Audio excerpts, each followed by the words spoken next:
pensamento, Recording is on. para entrar em sintonia com a luz,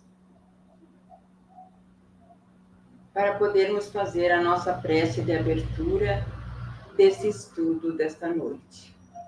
E nós vamos dizer: Pai de infinita bondade, nós estamos aqui reunidos em Teu nome para mais uma noite de estudo da doutrina que nos mandaste, para que possamos viver cada vez melhor, aprendendo a cada dia, convivendo, amando e aprendendo a Tua lei.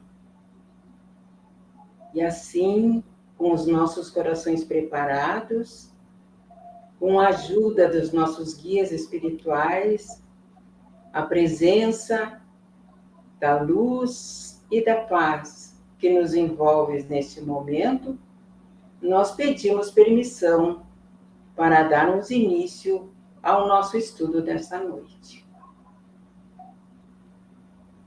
Que assim seja. Que assim seja. Que assim seja. Bom, vamos lá então. O compromisso dessa semana, né, era fazer da questão 203 a 206, que é parentesco e filiação.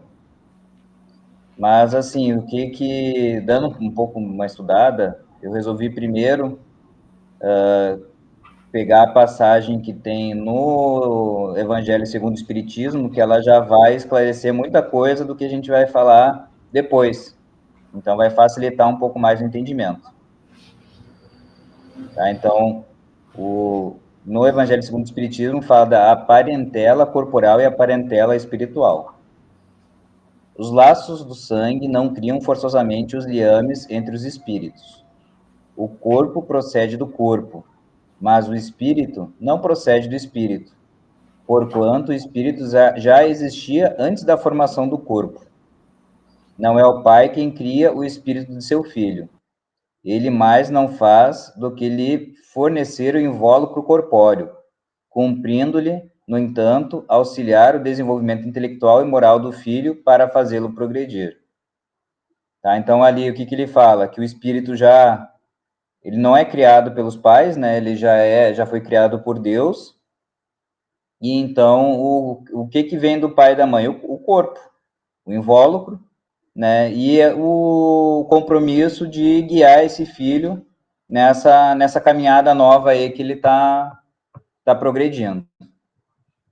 Os espíritos que encarnam numa família, sobretudo como parentes próximos, são as mais das vezes espíritos simpáticos, ligados por anteriores relações que se expressam por uma afeição recíproca na vida terrena.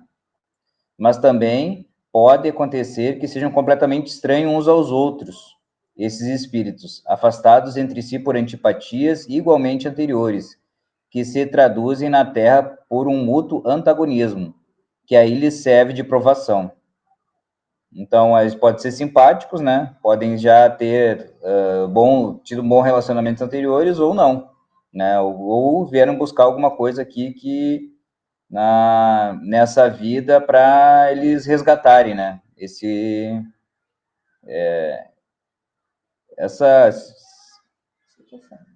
relacionamento aí. Não são os da consanguinidade os verdadeiros laços de família, e sim os da simpatia e da comunhão de ideias, os quais prendem os espíritos antes, durante e depois das encarnações. Segue-se que dois seres nascidos de pais diferentes podem ser mais irmãos pelo espírito do que se fossem pelo sangue. Podem, então, atrair-se, buscar-se, sentir prazeres quando juntos, ao passo que dois irmãos consanguíneos podem repelir-se, conforme se observa todos os dias. O problema moral que só o Espiritismo podia resolver pela pluralidade das existências. Então é isso, é buscar o relacionamento, né? Melhoria do relacionamento quem não tem e a felicidade de quem já tem. Há, pois, duas espécies de família. As famílias pelos laços espirituais e as famílias pelos laços corporais. Duráveis, as primeiras se fortalecem pela purificação, e se perpetuam nos mundos dos espíritos, através das várias migrações da alma. As segundas, frágeis como a matéria, se extinguem com o tempo e muitas vezes se dissolvem moralmente, já na existência atual. Foi o que Jesus quis tornar compreensível, dizendo a seus discípulos: aqui estão minha mãe e meus irmãos, isto é minha família pelos laços do Espírito. Pois todo aquele que faz a vontade de meu Pai, que estás nos céus, é meu irmão, minha irmã e minha mãe. A hostilidade que lhe moviam seus irmãos se acha claramente expressa na narração de Marcos, que diz terem eles o propósito de se apoderarem do Mestre, sob o pretexto de que este perdera o espírito. Informado da chegada deles, conhecendo os sentimentos que nutriam a seu respeito, era natural que Jesus dissesse, referindo-se a seus discípulos do ponto de vista espiritual: eis aqui meus verdadeiros irmãos. Embora na companhia daqueles estivesse sua mãe, ele generalizava o ensino que de maneira alguma implica haja pretendido declarar que sua mãe, segundo o corpo, nada lhe era como espírito, que só a indiferença lhe merecia. Provou suficientemente o contrário em várias outras circunstâncias. Então, até já tinha ouvido falar dessa passagem, né, de Jesus, que até o pessoal questionava muito, né, que era um dos mandamentos, né, honrar pai e mãe, e eles questionam porque nesse momento, a princípio, ele desonrou a mãe, né, mas olhando do ensinamento que ele trouxe para a gente, na verdade, o que ele fez aquilo ali? Quem não conhece a passagem, é que assim, ele estava cercado de pessoas que estavam escutando o que ele estava falando, tinha muita gente, e chegou na porta da casa a mãe e alguns dos discípulos. E aí alguém chegou e falou para ele: ó, tua mãe está te esperando lá fora, pediu para te avisar. E ele disse assim: ó, aqui, onde está minha mãe e meus irmãos? Aqui estão a minha mãe e meus irmãos, ou seja, todos que estavam escutando ali, que estavam seguindo o caminho de Deus o caminho que Jesus trouxe, eram irmãos deles, parentes, né? Parentes dessa vida espiritual. Então, na verdade, ele não estava desonrando a mãe, ele estava mostrando que todo mundo faz parte da grande família espiritual, né? Que a gente vai trazendo de várias e várias e várias existências. Que é a mãe dele, com certeza deveria ter sido mãe em algum outro momento, ou parente em algum outro momento, que aceitou essa missão de vir trazer o Jesus, né, de orientar ele nos primeiros anos de vida, mas o restante todos eram irmãos também, todos eram já da família espiritual dele. Agora passar para o jogral aqui. Então, feita essa introdução, não é? Vindo lá do Evangelho, agora a gente vai começar nas questões propriamente ditas. Tá? Então, a questão 203.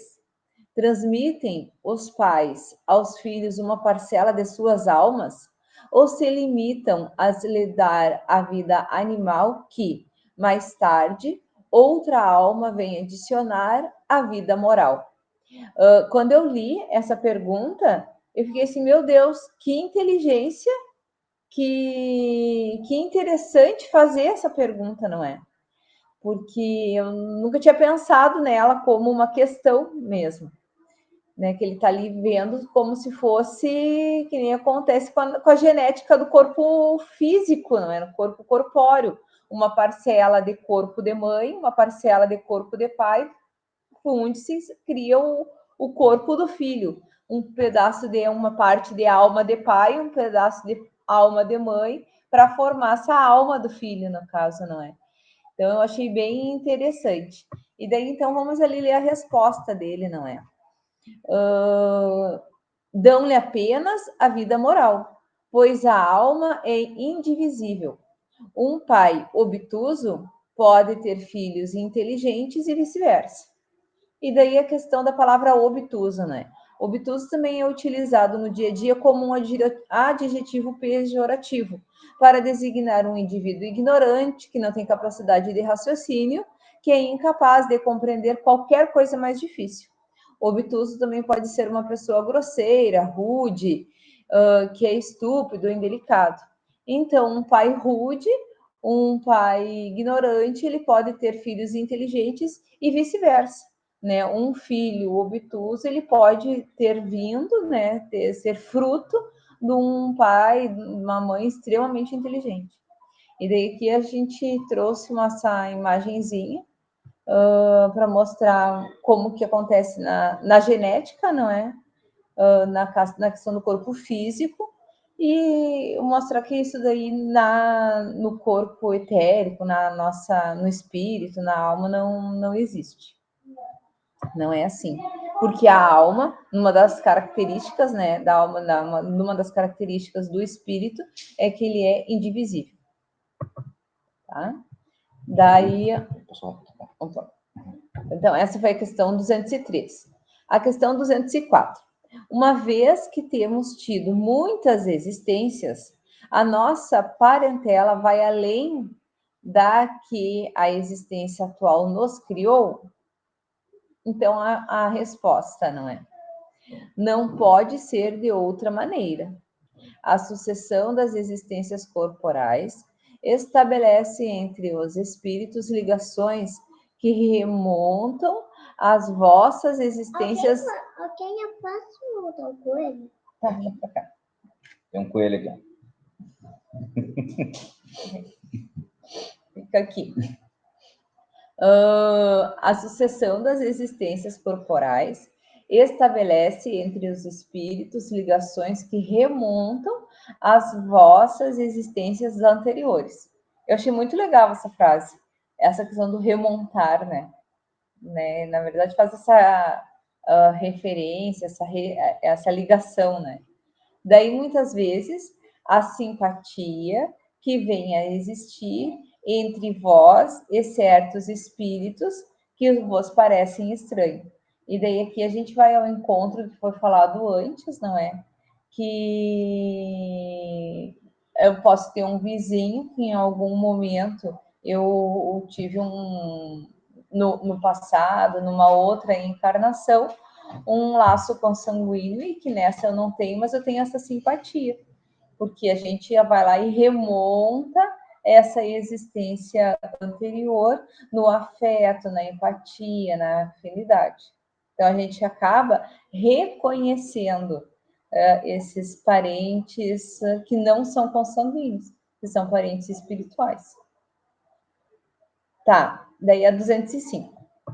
Há algumas pessoas, a doutrina da reencarnação se é a figura destruidora dos laços de família. Como fazê-los anteriores à existência atual? Essa pergunta eu já achei mais difícil, não é? Mas daí na explicação ela deixa mais claro, ela deixa mais palpável, né? Então, ela os distende, ou seja, não diminui, não os destrói, ela aumenta, não é? Fundando-se o parentesco entre afeições anteriores, menos precários são os laços existentes entre os membros de uma mesma família. Essa doutrina, ela amplia os deveres da fraternidade, porquanto o vosso vizinho, o vosso servo, pode achar-se um espírito a quem tenha estado presos pelos laços da consanguinidade. Então, a gente volta àquela questão de que nessa encarnação não existe uma relação consanguínea, mas já existe uma relação de afetividade trazido, né, montado ou construído nas encarnações passadas. Daí, aqui, ó, é exato, mas essa importância assenta no orgulho. Daí, essa questão eu achei bem interessante também. Os títulos, a categoria social, a riqueza, eis o que esses tais lhe deram nos seus antepassados. Então, um que coraria de contar com antecedente, honrado sapateiro, orgulhar-se-ia descender de um gentil homem devasso? Digam, porém, o que disserem, ou façam o que fizerem.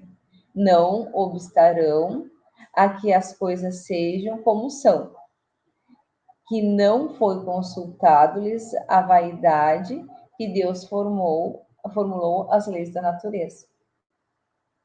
Então, a importância tipo, de não, né, não buscar os títulos do que foram e a questão da gente ter o esquecimento para a gente manter o laço de afinidade, o laço de amor, independente do momento que teve essa convivência, não é? Ele fala muito ali para que a gente preserve o que foi feito e não os títulos, não a riqueza, não é isso que importa, né? Dos antepassados ali. Então, eu fui descendente de Dom Pedro II. Não é que ele foi imperador do Brasil. É as melhorias que ele fez para o Brasil, a pessoa que ele era, o exemplo que ele foi. Então, é mais ou menos isso, né? Porque tudo passa, né? A gente sabe aqui que, a gente pode ter sido parente de gente muito mais valorosa, né? Em algumas outras vidas, aprendeu muito mais coisa do que a gente ser alguma coisa, uma pessoa que foi importante materialmente, né? Mais ou menos o que a gente viu ali. E é interessante também, estudando isso aí. Pode falar. Não, pode Falar, cara. pode concluir, depois eu falo, pode concluir. Não, o interessante é que a gente estudando sobre esse tema, até eu acho que foi Ramatiz que eu li, alguma coisa assim, que ele fala que aqui é uma prova, assim, para a gente testar, na verdade, com a fraternidade, né, que a gente, tendo essa ideia que todos somos irmãos, de maneira espiritual, hoje, de maneira material, mas que isso aí nos leva a perceber para o futuro que nessa fraternidade todos nós somos irmãos, então é uma família universal, na verdade, né? Nem é limitada só à Terra, é uma família que transcende, e que no momento que a gente chegar nesse ponto aí, que é difícil, né? A gente vai perceber que todos somos irmãos, que a agonia que fere um, fere na gente também, e todo mundo vai se ajudar, e vai tentar melhorar todo mundo junto, né?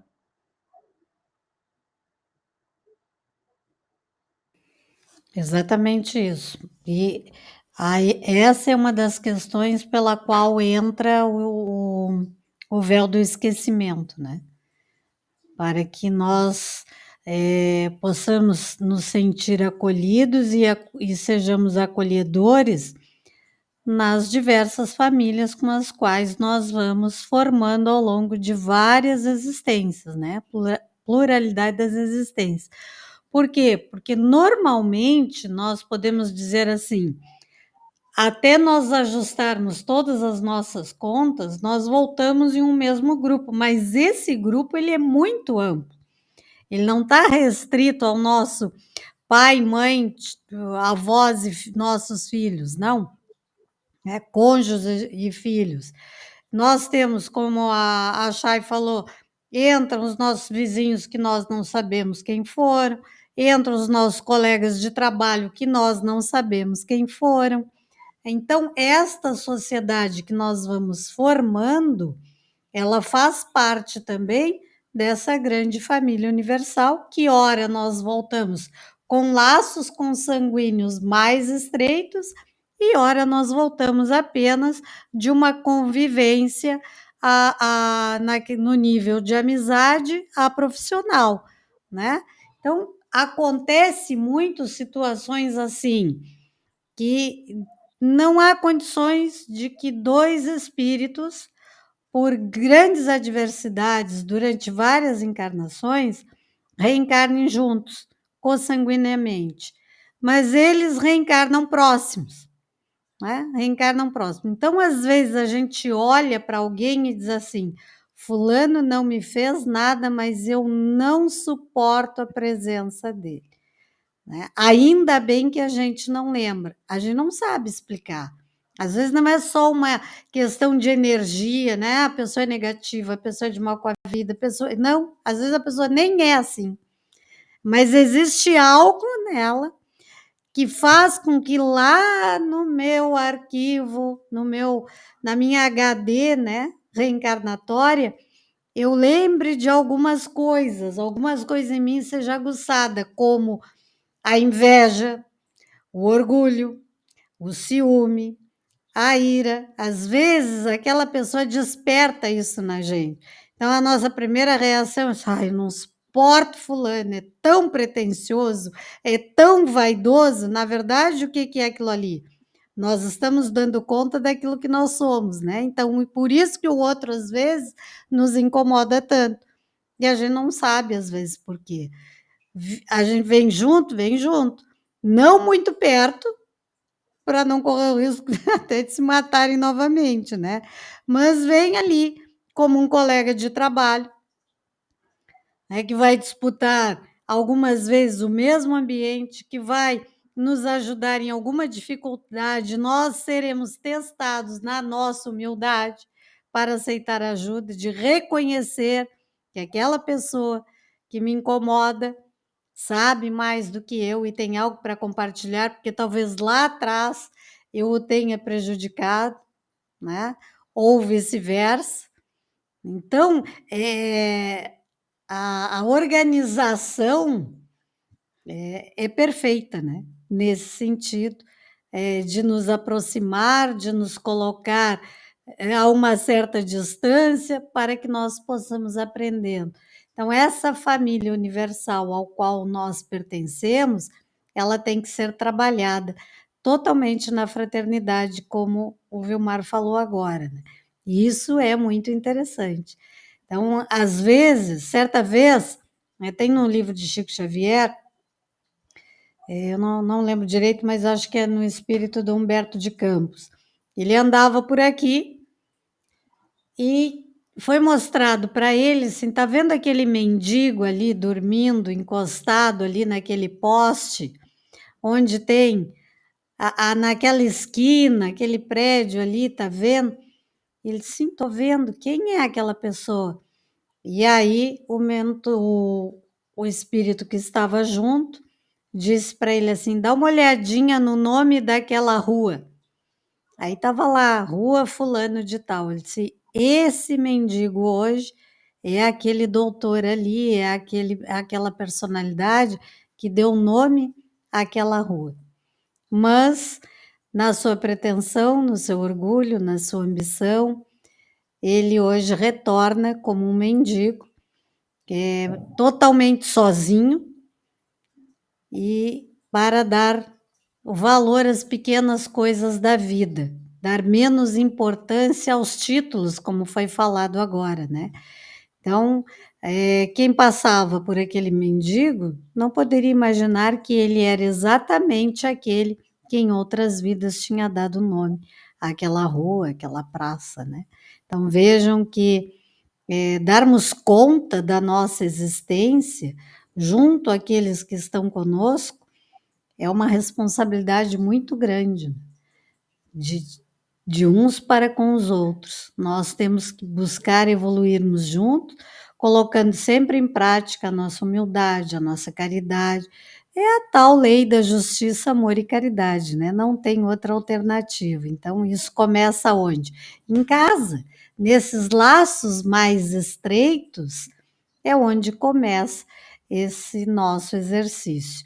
Então, bem lembrada aquela passagem de Jesus, obviamente, ele não desmereceu, ele não quis ofender, mas a intenção, quando Maria se aproxima com outros familiares, de avisar que ela estava ali, era exatamente como às vezes a gente vê acontecer, muito claro que não era essa a intenção de Maria, né? Longe desse significado, ela só queria dizer que estava lá, que se fosse possível, ela queria chegar o mais perto dele, né? Mas isso muitas vezes a gente faz, né? Às vezes a gente chega num lugar onde está cheio de gente, onde nós queremos estar mais perto daquela pessoa que é destacada, a gente diz assim: olha, avisa o fulano que eu estou aí. né? Dá um jeitinho de me colocar lá na frente, né? Ou então aquelas questões assim que alguém quer ser atendido, né? Em primeiro lugar, você sabe com quem está falando, né? Não, não sei. Não sei, o senhor faz o favor de entrar na fila, né? Porque não existe privilégios, estamos todos em pé de igualdade. Era essa igualdade que Jesus se referia. Para Deus, para ele, naquele momento ali, ele estava ensinando que todos eram seus irmãos, que diante do Pai todos somos iguais. E não havia necessidade desse ou daquele estar mais à frente, ou mais atrás, ou mais perto, ou mais distante dele, para escutar aquilo que ele estava ensinando. Tem essa conotação também, né? Então é muito interessante a gente refletir sobre isso. Não importa o lugar físico que nós venhamos a ocupar, mas o lugar no coração de cada um, ele é muito mais relevante do que a nossa posição de pai, de mãe, de irmão, de avô, né? Tem importância? Sim, claro que tem. Estamos juntos por alguma razão, mas esses laços jamais serão desfeitos através dos processos reencarnatórios. O que tem que prevalecer acima de qualquer personagem que estejamos hoje revestidos, incumbidos de defender, é o amor que nós temos que ter por todas as criaturas, né? Desculpe se me estendi demais, mas era só para acrescentar aí nessa questão. Não, tá ótimo. Muito legal. Daí tem mais uma questão da nossa, né, que era da 203 a 206. Então, a 206. Do fato de não haver filiação entre os espíritos dos descendentes de qualquer família, seguir-se-á que o culto dos avoengos seja ridículo, no caso dos avós, dos nossos antepassados, no caso, né? De modo nenhum. Todo homem deve considerar-se ditoso por pertencer a uma família em que encarnaram espíritos elevados, se bem os espíritos não procedam uns dos outros, nem por isso menos afeição consagram aos que lhe estão ligados pelos elos da família, dado que muitas vezes eles são atraídos por tal ou qual família pela simpatia ou pelos laços que anteriormente estabeleceram. Então, estarmos aqui nessa configuração tanto pela simpatia ou pelos laços já estabelecidos anteriormente. Mas ficais certo de que os vossos antepassados não se honram com o culto que lhes tributais por orgulho. Eu sou filho do fulano de tal. Não, esse fulano de tal, no plano que ele vai estar, ele não vai sentir orgulho de receber dos encarnados esse tipo de citação, de lembrança. Eu sou filho de um homem honrado, do homem justo, um homem que me ensinou o que é moral, o que é amor, o que é caridade. E não eu sou filho, ou meu avô, sou neto, ou sou bisneto do fulano, do ciclano, não é? Em vós não se refletem os méritos de que eles gozem, senão na medida dos esforços que empregais por seguir os bons exemplos que vos deram. Somente nestas condições lhes é grata e até mesmo útil a lembrança que deles guardais. Então, essa parte eu achei bem interessante. Somente nestas condições lhes é grata e até mesmo útil a lembrança que deles guardais. É bem interessante, assim, que a gente até no Brasil, a gente não tem tanto essa cultura, né, de pedir as coisas, né, mas eu lembro que tinha um amigo que tinha uma parente em Portugal, e que volta e meia ela ia no túmulo dos ancestrais, dos avós, para pedir bênçãos. Então, assim, que, na verdade, fica enchendo os ouvidos, né, do desencarnado, que já está tentando fazer outra missão lá, e fica buzinando os ouvidos dele, ó, me ajuda aí e tal. Então, na verdade, é isso, né? Não adianta, não é para...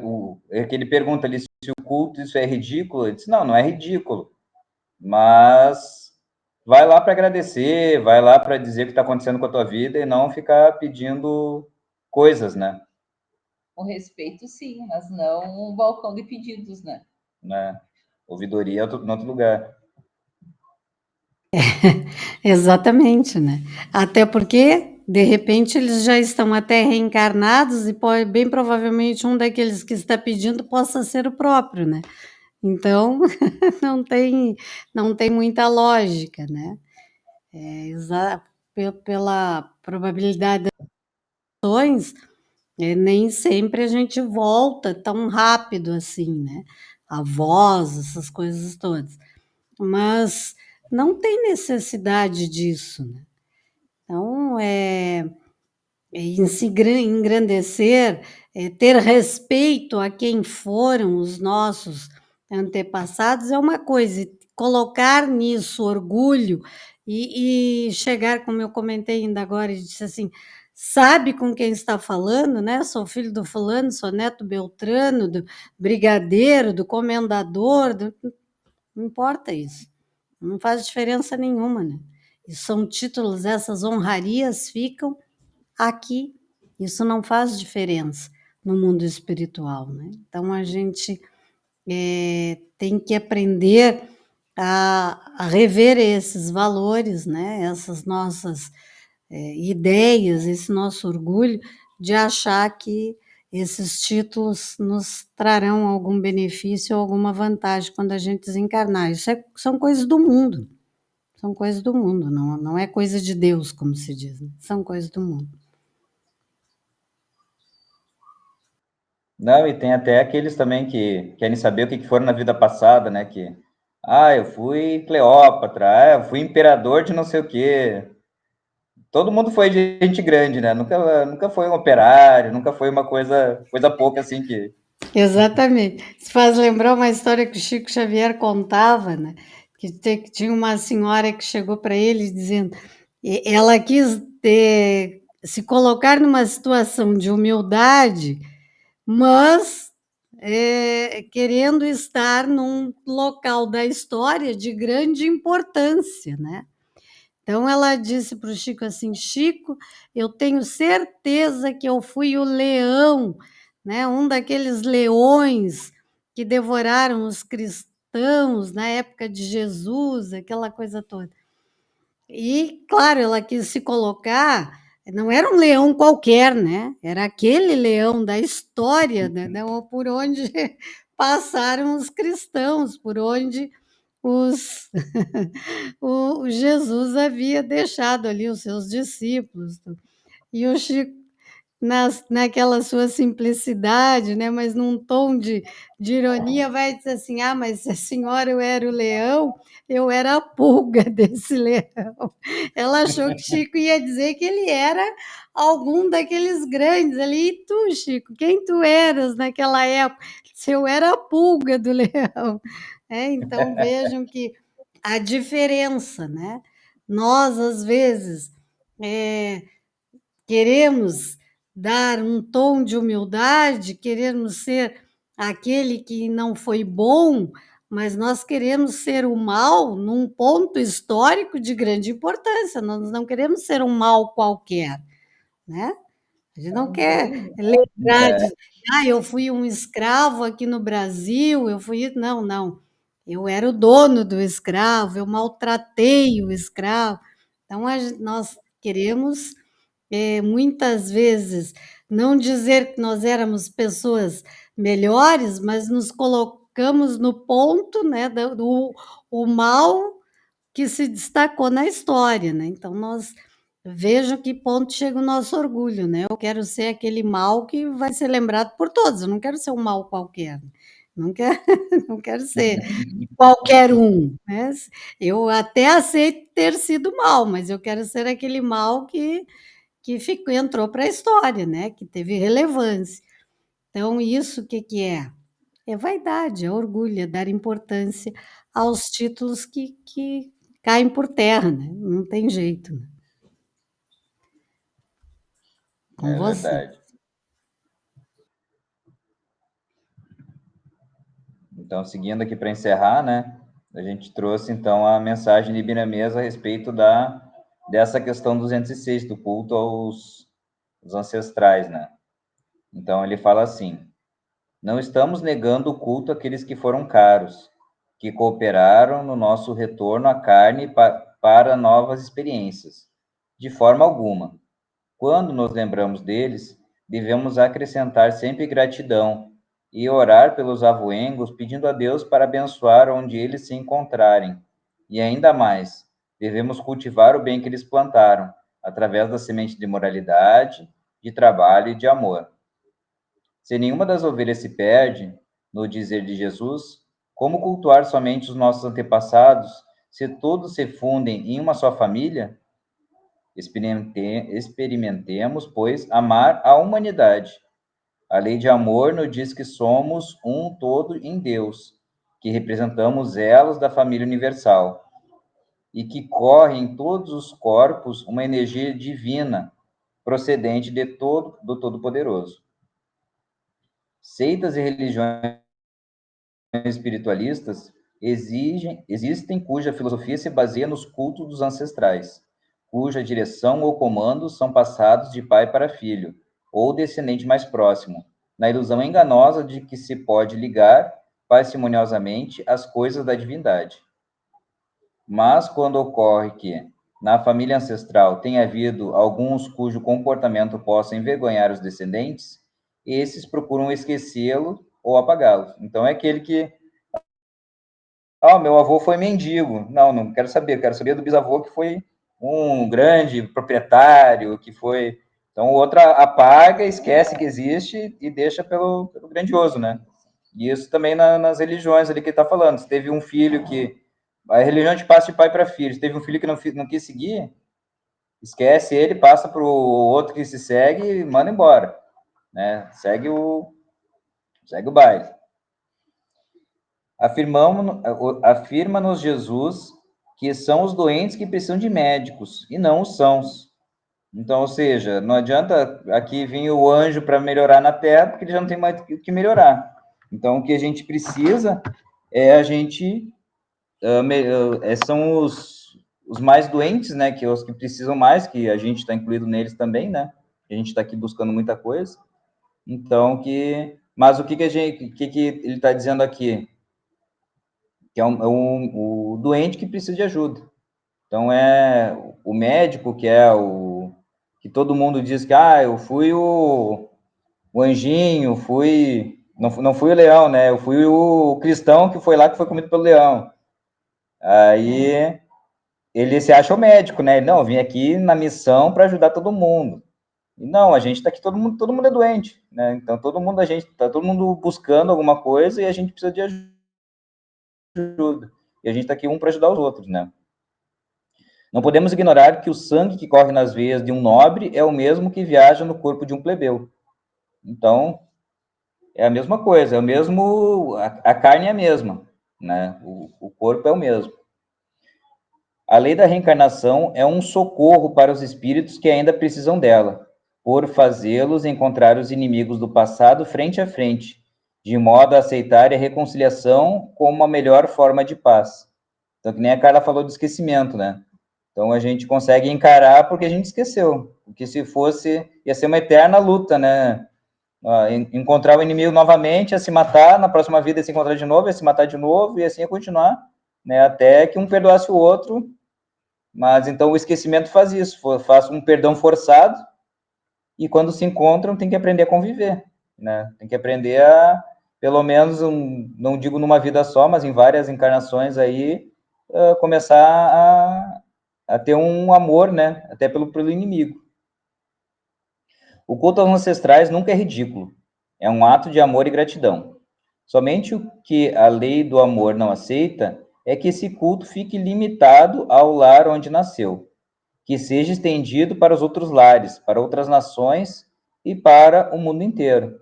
Ou seja, o culto a todos os nossos ancestrais, de todas as nossas encarnações, né? Mais ou menos isso que ele está dizendo. A gente tem que cultuar tudo que a gente recebeu de graça em todas as encarnações que a gente aprendeu com nossos pais, com nossos avós, né? Com todos que participaram das nossas vidas. Não gosta o homem de visitar, quando pode, países diferentes daquele em que estagia? De lá não traz coisas para a sua alegria e o conforto? Por que não abençoar esse povo que não difere da sua própria forma? São nossos irmãos, são também nossos próximos, que Jesus nos pede para amar como sendo nossos irmãos. O próprio casamento com pessoas de raças diferentes contribui para nos unirmos, para libertar o amor familiar. E é por esse processo que passamos a nos ligar com nossas famílias, para que elas se tornem uma só. Jesus disse que nos céus não se casa nem se dá em casamento. O espírito não descende do espírito. Quando um casal desencarna, se encontra livre e, às vezes, é chamado a ingressar em outra família, no país onde animou um corpo, ou em outro. Ele vai encontrar ancestrais de outras famílias, onde deve exercitar o amor e universalizar os seus sentimentos. Então, ele está dizendo que os casais que se formam agora, né, o marido e mulher, pode ser que na próxima vida não seja um irmão, seja um pai e filho, várias coisas podem acontecer aí no meio do caminho. Tem gente que Então, não por isso gosta muito de saber disso, né? Vai chegar lá do outro lado livre, né? Compromisso. Chega, não, essa história não é bem assim, né? Aí o pessoal aproveita aqui, quando o outro desencarna, tá livre lá, eu tô livre aqui também. Vamos lá. Não se deve ficar pedindo aos parentes desencarnados para fazerem o que quer que seja feito na Terra. Banalidades, às vezes, que envergonham a própria consciência. Se não se desconhece o estado deles no plano da vida espiritual, não se deve incomodá-los com as coisas da Terra. Eles, quando elevados, ficarão alegres quando seus familiares principiarem a abolir os erros, dissipando as trevas do seu mundo mental. Quando o nosso amor quebrar as amarras do lar, dos parentes e atingir os seres humanos sem distinção pela caridade, respeitando o direito de todos, nos sentiremos felizes por sabermos que no futuro haverá um só rebanho e um só pastor, que é Jesus Cristo. Devemos sim cultuar os ancestrais, mas de todos os povos, como sendo a nossa família, a família de Deus. Então é bem universal, né, a nossa família. E aqui só para mostrar aqui que a gente trabalha com todos, né? A gente na Umbanda, nossos guias são de todas as raças, de todos os... a gente tem negros, tem caboclos, tem brancos, então tem vários guias que trabalham com a gente que fazem parte da nossa família espiritual. E todos têm. Não é só porque um guia ou um mentor, ele se manifesta para alguns e não para outros, que quer dizer que a pessoa não tenha. Então, a gente está sempre acompanhado aí dos nossos familiares, né, da família espiritual, e que eles estão sempre nos acompanhando o tempo todo. E para a gente conseguir falar com eles, basta a gente saber escutar. A gente parar, refletir, e pode ser por uma inspiração, pode ser por um ouvido, não depende. Eles estão ali, só esperando ali para a gente, para poderem se manifestar. Bonita essa imagem. Então, Carla, isso era o que a gente tinha montado para hoje, né? Eu e a Chayana. Muito bom ficou, muito bom. Excelente. E aí nós temos alguns minutinhos aqui, se alguém quer fazer alguma pergunta, alguém quer perguntar alguma coisa, comentar alguma coisa, fique à vontade. Tá todo mundo quieto. Todo mundo quietinho. Enquanto o pessoal está quietinho, então vou contar uma história aqui para vocês. A história da Revista Espírita bem dentro disso que o Vilmar estava falando aí, né, das questões dos títulos, né? Na Revista Espírita de dezembro de 1962, e ela tem por título A Cabana e o Salão, era uma mensagem dos estudos e costumes espíritas. A Rai botou uma mensagem aqui, deixa eu ver. Parece que não consegue abrir o microfone. Não consegue abrir o microfone. Ué, por que será? O microfone fica o microfone fica no ícone, na barra de tarefa aqui. E não é difícil abrir, não. Só se algum problema no celular. Diz que ela não tem autorização. Deixa eu ver se eu Autorização pra consigo. falar? Deixa eu ver se eu consigo abrir aqui. Peraí um pouquinho. Vamos ver. Tenta agora, Rai, para ver.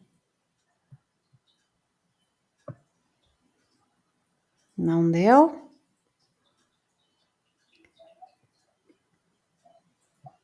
Acho que não deu. Ela tem 2 R's aqui, ela tá nos dois, tá no celular e no computador, ou um é ela e o outro não? Não, os dois é ela. De repente ela caiu e voltou. É, Não rolou.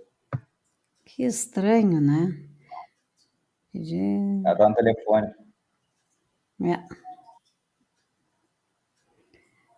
Não, porque aqui para mim tá liberado, não tem problema nenhum o som dela, não sei.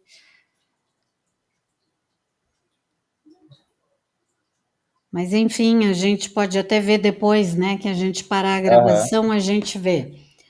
Então, aqui voltando à nossa história, né, a cabana e o salão, trata-se de uma correspondência antiga que o Kardec achou junto com nos documentos dele, que datava de 29 de julho, Paris, 1860, tá? E foi publicada em 1862. Então, essa carta, quem escreveu para ele, começou dizendo assim: tomo a liberdade de vos comunicar as reflexões sugeridas por 2 fatos que observei, que com toda justiça poderiam ser qualificados de estudo dos costumes espíritas. Vereis por aí que os fenômenos morais têm valor para mim. Desde que me dediquei ao estudo de espiritismo, parece que vejo 100 vezes mais as coisas que antes. Tal qual fato ao qual não teria dado a mínima atenção leva-me hoje a refletir. Então, isso é verdade, né? Tem coisas que a gente, quando não estuda, não se aprofunda, passa despercebido, né? E depois a gente olha com um olhar diferenciado para determinadas coisas. Estou, poderia dizer, diante de um espetáculo perpétuo no qual cada indivíduo tem o seu papel e me oferece um enigma a decifrar. É verdade que uns são tão fáceis quanto se possui a chave admirável do espiritismo, que não se tem grande mérito, mesmo assim desperta um grande interesse, como se nos encontrássemos, graças ao espiritismo, num país cuja língua compreendemos. A doutrina me tornou mediativo e observador, pois agora por mim tudo tem uma causa. Os 1001 fatos que outro tempo me pareciam obra do acaso e passavam despercebidos, hoje têm sua razão de ser e utilidade.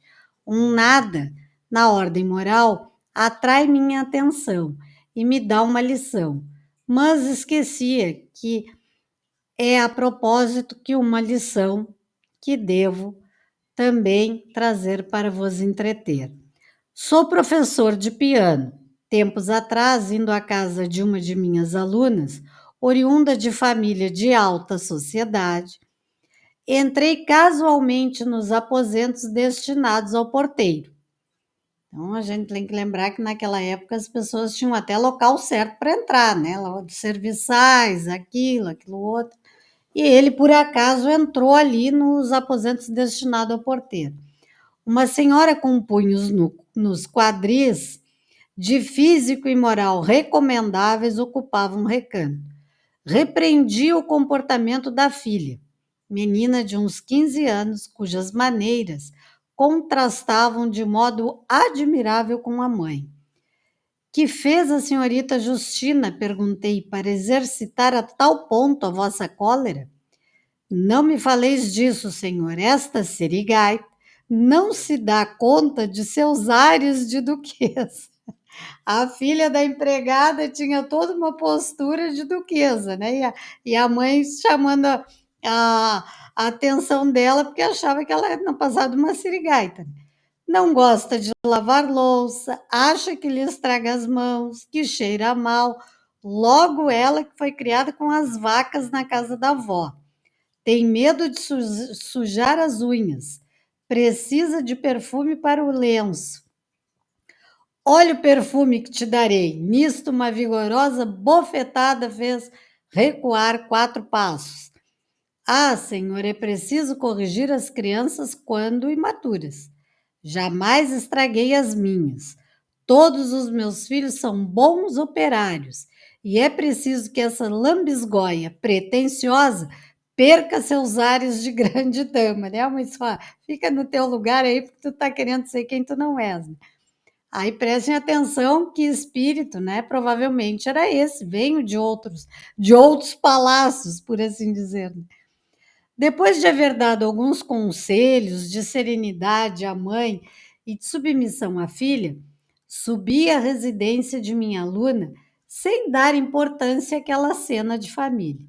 Lá, por singular coincidência, vi a contrapartida, a outra parte da história. A mãe, mulher da sociedade, de belas maneiras, também repreendia a filha, mas por motivo completamente oposto.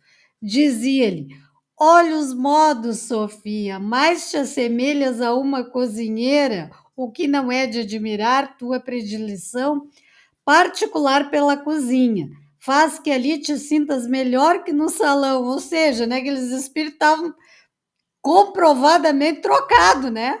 A que era da alta sociedade nasceu na cozinha, a que era da cozinha nasceu filha da baronesa lá, da dona da sociedade. Aí ele segue dizendo ali: garanto que Justina, a filha do porteiro, se envergonharia de ti. Dir-se-ia que a ama de leite trocou uma pela outra no berço. Eu jamais havia dado atenção a essas particularidades. Foi necessária a aproximação das duas cenas para que as notasse.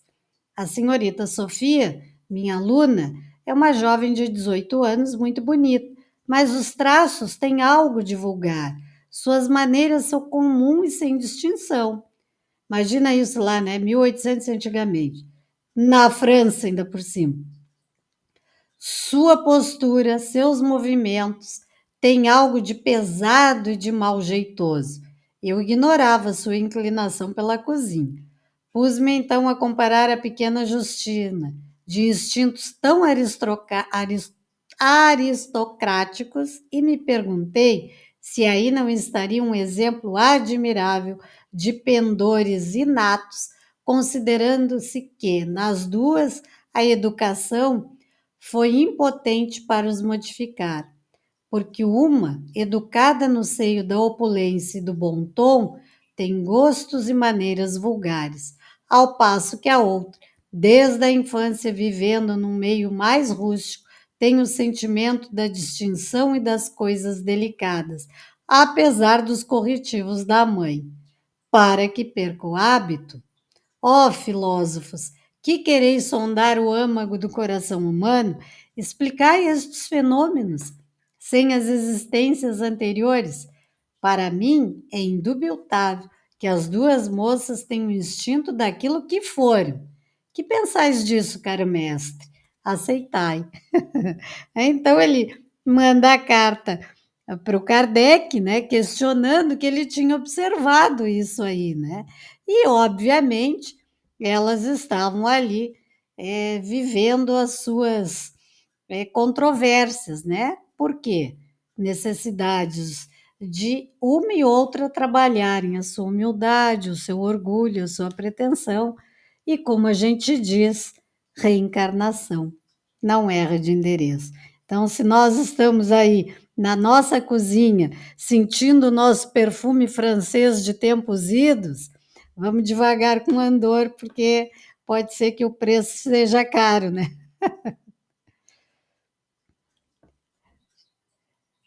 Estamos chegando aqui no nosso horário, né? Aí agora, se vocês quiserem comentar alguma coisa, ou então... Não, muito legal essa história, hein? É muito legal essa história, né?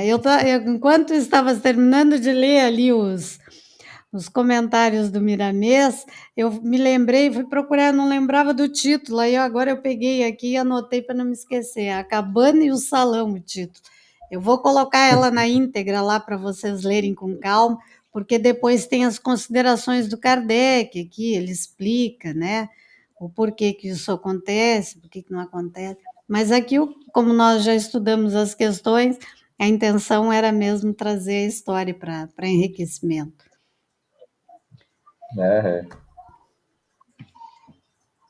Tudo contigo aí, Vilmar, agora. Quiser encerrar. Se alguém quer comentar alguma coisa, seu Vilmar, Dona Naura, a Ana, Mayra, Tawane, alguém? Algum comentário?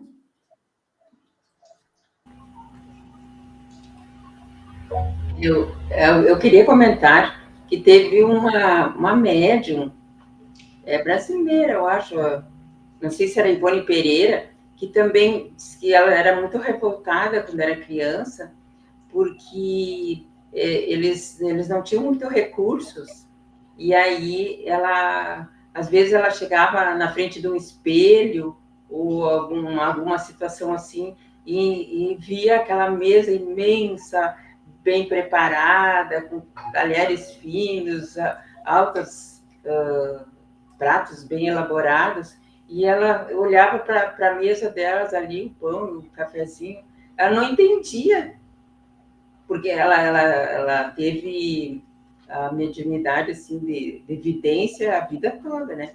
Então, ela disse, por que era ali para ela? Ela sofreu muito com a mediunidade, muitas vezes por causa disso. Foi mostrado para ela chegar a se humildar, vamos dizer, porque ela tinha uma autoestima muito elevada, ela teve que ver como qual a missão dela agora, né? Porque na outra vida que ela tinha tudo, ela não aproveitou. E agora ela estava ali passando pelas dificuldades, numa família pobre, mas uma família boa, uma família de fundamento e tudo mais. Ela teve que passar por... Ela via os dois lados da outra vida e a atual, né? Até pelas questões dos suicídios, né? Ela se suicidou em mais de uma encarnação, então ela veio com essa mediunidade muito aguçada, até por conta disso também. Então ela tinha esses lances, assim, às vezes até de das vidas anteriores dela. Aliás, aquele livro dela, para quem não leu, vale a pena, Memórias de um Suicida, é um livro que tem que ter na biblioteca de todo espírito. Ele é fantástico, aquele livro. Eu ainda não tive coragem. Ele está na minha lista, está comprado. Já emprestei para outras pessoas, mas não sei, eu tenho um quezinho ali que eu ainda não consegui. A hora que a hora que chegar a hora da leitura vai acontecer, não tenha dúvida disso. Por alguma razão ainda não despertou. Eu tento, mas ainda não deu. Mas vai dar. Parece um medo, sabe? De saber porque ela é uma história muito marcante. Então, é um livro muito marcante. Às vezes a gente não consegue ler, a gente precisa, às vezes, começa, dá aí 2, 3 dias, volta de novo, porque ele é muito forte, assim, é algo muito forte. Né? Mas vale a leitura. A transição planetária do Divaldo, sim. Eu nunca consegui chegar ao final. Mas ele é bom, vale a pena chegar no final, vale a pena. Tá ali também, marcador ali, qualquer hora. Vai Tinha, lá. tinha muita coisa de dor e maldade É. no passado, então dá um certo. Eu ia ler de noite, depois eu sonhava. O Júnior sabe que eu sonho e vejo, né, Júnior? Não, mas uma hora consegue. Vou conseguir, sim. São muitos aprendizados, né? E isso é bom, né? Isso é importante. Mais alguém?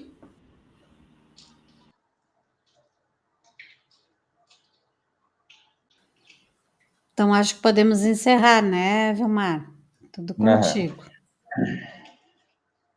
Então tá, vamos fechar nossos olhos.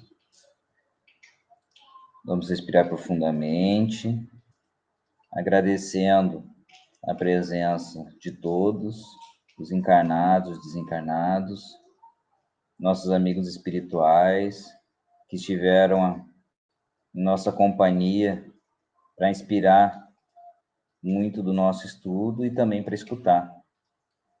Que não é só nós que muitas vezes precisamos desse tipo de estudo, mas tem muitos familiares nossos espirituais que estão ao nosso redor que também precisam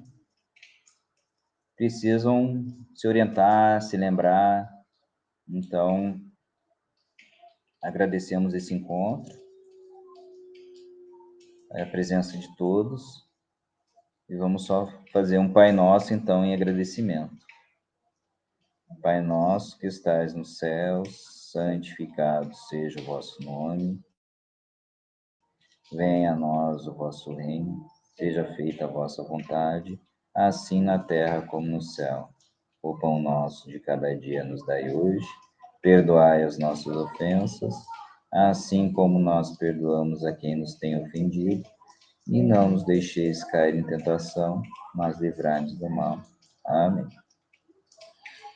E encerramos por aqui, então, o estudo dessa noite. Assim seja, vamos parar a nossa gravação aqui. Hoje eu vou salvar